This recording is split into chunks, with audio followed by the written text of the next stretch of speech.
Au sein de la France, nous faisons tout pour créer les conditions d'un cessez-le-feu et d'un arrêt des bombardements sur Alep. C'est notre priorité. J'étais la semaine dernière à l'Assemblée générale des Nations Unies, toute la semaine. J'ai participé à de très nombreuses réunions et j'ai défendu toujours la même position avec la plus grande fermeté. Il faut dénoncer ce qui se passe et il faut que personne ne soit complice de ce massacre. Mais on l'est tous, la complice de ce massacre. On a l'impression que les États-unis, la France, l'Union européenne, on l'est tous. C'est clair, le régime de Damas, de Bachar el-Assad, a choisi la stratégie de la guerre totale. Avec l'appui de la Russie ? Avec l'appui de la Russie, et avec des crimes de guerre que dénonce le secrétaire général des Nations Unies à juste titre, quand on utilise des bombes incendiaires et qu'on incendie des hôpitaux et qu'on tue des enfants, des femmes et des familles entières. Et les images sont terribles, hein, elles soulèvent l'indignation, l'écœurement. Mais qui sont responsables de ces crimes de guerre ? Ceux qui Syriens sont responsables, c'est clair, c'est le régime de Bachar el-Assad qui bombarde, et également les Russes qui sont d'ailleurs présents au sol, 5000 soldats, et qui bombardent aussi. Donc Vladimir Poutine qui se rend coupable de crimes de guerre en ce moment ? Alors, ce que je dis très clairement, c'est que la France est en train de travailler. Je pars à Londres cet après-midi pour convaincre également Boris Johnson et la Grande-Bretagne, mais nous sommes aussi en contact avec les États-Unis pour une résolution qui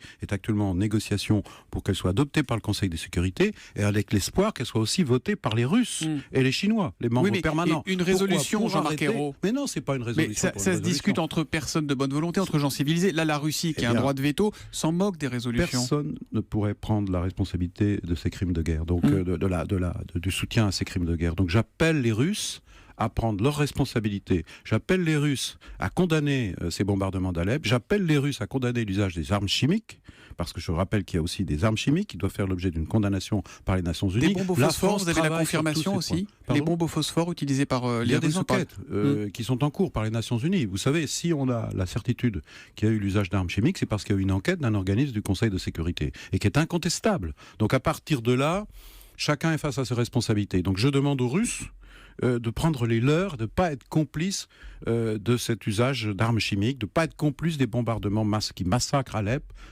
parce qu'Alep est devenue une ville martyre. Vous savez, la Syrie... Hier, sur votre antenne, Daniel Cohn-Bendit s'offusquait qu'il n'y ait pas plus de mobilisation populaire, pas seulement en France, mais dans le monde entier, comme c'était le cas pour l'Irak. C'est déjà plus de 300 000 morts. C'est 10 millions de personnes déplacées et réfugiées. Et ce qui est en train de se produire, c'est encore plus de réfugiés, et puis c'est encore plus aussi de radicalisation des groupes terroristes. Parce que plus les bombes tombent, alors c'est les groupes terroristes les plus virulents qui font des adeptes. Et qui disent... On fabrique les djihadistes de demain. Les Russes et les Syriens sont en train de fabriquer les djihadistes de demain ? C'est malheureusement le cas sur le terrain, c'est ce qui se passe en Syrie. Et nous, notre principal adversaire, et il n'y en a pas d'autre, c'est Daesh. C'est aussi ses complices, comme Al-Nosra, qui fait partie du groupe Al-Qaïda, qui sont sur le terrain, mais qui, à cause de ces bombardements, à cause de ces massacres, finissent par se renforcer. Et ils se renforcent sur place, mais ils se renforcent aussi dans leur lutte terroriste contre nous, en Europe et dans le monde. Je vous repose la question parce que vous ne m'avez pas répondu tout à l'heure. Est-ce que Vladimir Poutine est en train de se rendre coupable de crimes de guerre ? Je n'imagine pas qu'un président d'un grand pays comme la Russie puisse se mettre dans cette situation. Donc il n'est pas trop tard pour un sursaut. C'est ce que je voulais dire ce matin sur cette antenne. Et parce qu'il n'est pas possible qu'il n'y ait pas une mobilisation totale, en tout cas c'est celle de la France, contre la guerre totale.